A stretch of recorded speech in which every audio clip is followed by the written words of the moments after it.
I don't like to over-exaggerate things too much.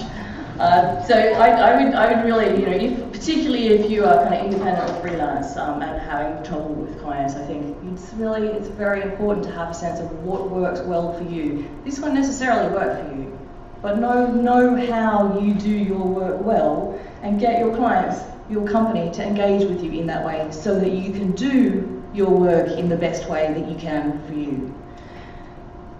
For me, I've learned that prototyping absolutely smashes abstraction in so many different ways.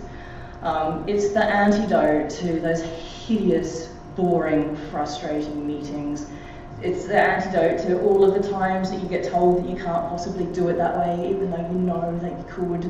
It's the antidote to those crazy people with those stupid ideas who will just never let them go. It's the antidote to everyone having an opinion. And we have to take all of those opinions into account because all opinions are equal except for the people who are the noisiest or get paid the most. It's also an antidote to feeling as though you've been working your guts out and getting absolutely nowhere. There are so many good things about using prototyping as the center of your work.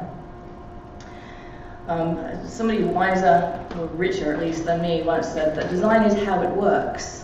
And I think that from prototyping, you get the feeling of how something will work, even if it is a really basic, not properly designed HTML template. It can be as simple and ugly as possible if you've got the real content in there, and if you can actually let people feel their way through the user journeys. You start to get a sense of how it's going to work, what it's going to be like, how it's going to feel. And then all of the work that the graphic designers and the front-end developers can do to kind of enhance that is exactly that, an enhancement. But you can feel how the architecture is going to be from a very early stage with a prototype in a way that you will never get from a wireframe or a sitemap or a specification. Unless you're me and you can actually do the abstraction thing. I do still kind of miss that way of working. We, I think, need to get out of this mindset, if you've ever been in it, of being the documenters, the specifiers, and get firmly into a making mindset. Think of yourself as a maker.